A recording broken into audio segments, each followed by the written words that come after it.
BNP কি বিরোধী দলের আসনগুলোতেও তাদের মহিলা নারী এমপিদেরকে দায়িত্ব দেওয়ার মধ্য দিয়ে সারা দেশে কি তারা একদলীয় শাসন ব্যবস্থা প্রতিষ্ঠা করতে চায় মাননীয় স্পিকার? এটাও আমরা বিএনপির কাছ থেকে জানতে চাই মাননীয় স্পিকার। এই সামগ্রিক বিষয়ে আমাদের কাছে এখন অনানুষ্ঠানিক ছিল, কিন্তু আজকে সংসদে এটা আনুষ্ঠানিকভাবে এটা সামনে এসেছে। আমরা এই বিষয়টা একটা সুরাহা চাই সরকার দলের কাছ থেকে, আমরা এই প্রশ্নের ব্যাখ্যা চাই মাননীয় স্পিকার। আপনাকে ধন্যবাদ। মাননীয় স্পিকার, কিছু বিষয়ে আপনার কাছে আহ্বান চাইলেও আপনি সময় দেন না। আজকে যে নিজের থেকে ডাকতে চাইলেন, অনেক ধন্যবাদ। মাননীয় সদস্য জনাব আখতার হোসেন যে প্রশ্নটি উত্থাপন করেছেন পয়েন্ট অফ অর্ডারে, সেটা আজকের জন্য বোধহয় পয়েন্ট অফ অর্ডার হবে না।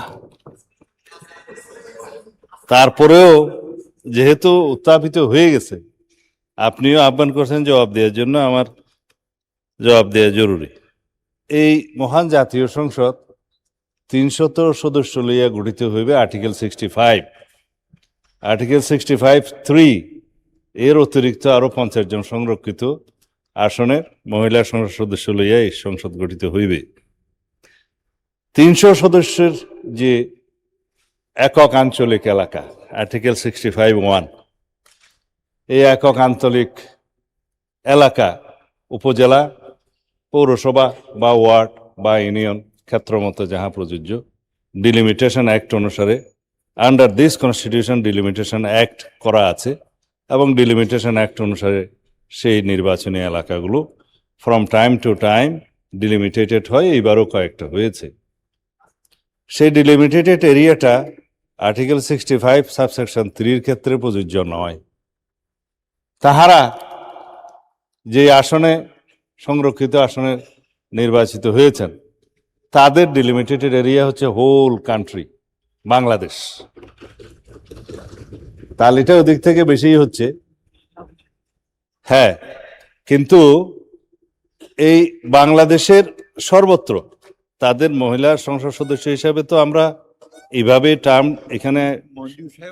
এখানে আর্টিকেল 65 অনুসারে বলছি, কিন্তু সবাই সংসদ সদস্য, মাননীয় সংসদ সদস্য। তাদের ক্ষেত্রে যে সমস্ত বরাদ্দ সংসদ সদস্য হিসেবে প্রাপ্ত হন বিভিন্ন মন্ত্রণালয় এবং সরকারি বিভিন্নভাবে, তারা তাদের সেই প্রাপ্ত বরাদ্দ বাংলাদেশের যে কোনো স্থানে উপবরাদ্দ দিতে পারেন। সেই ক্ষেত্রে তারা যদি ইচ্ছা করেন আমার এলাকাতে দিতে পারেন। মাননীয় সংসদ সদস্য একজন নির্বাচিত হয়েছেন স্বামীমারা স্বপ্না, অ্যাডভোকেট স্বামীমারা স্বপ্না, আমাদের কক্সবাজার এলাকায়। তো তার এলাকা সমগ্র বাংলাদেশ। আমাদের এলাকা হচ্ছে নির্বাচনী এলাকা, যেটা আঞ্চলিক এলাকা। এখানে উনি ইচ্ছা করলে তার বরাদ্দ দিতে পারেন, আবার বাঁশখালীতে যেয়েও দিতে পারেন, সাতকানিয়াতেও যেয়ে দিতে পারেন। এখন যদি কোনো মাননীয় সংসদ সদস্য এখানে বক্তৃতা দিয়ে থাকেন যে আমার এলাকা এটা, আমার এলাকা ওইটা, তো নিজেকে লিমিটেড করেছেন, এটা ঠিক হয় নাই। তার বলা উচিত ছিল যে সমগ্র বাংলাদেশ তার নির্বাচনে। তো ওই হিসেবে মাননীয় সংসদ সদস্য যেটা জনাব আখতার হোসেন উত্থাপন করেছেন যে দায়িত্বপ্রাপ্ত বা সুনির্দিষ্ট এলাকা, সেটা তাহাদের ক্ষেত্রে প্রযোজ্য নয়।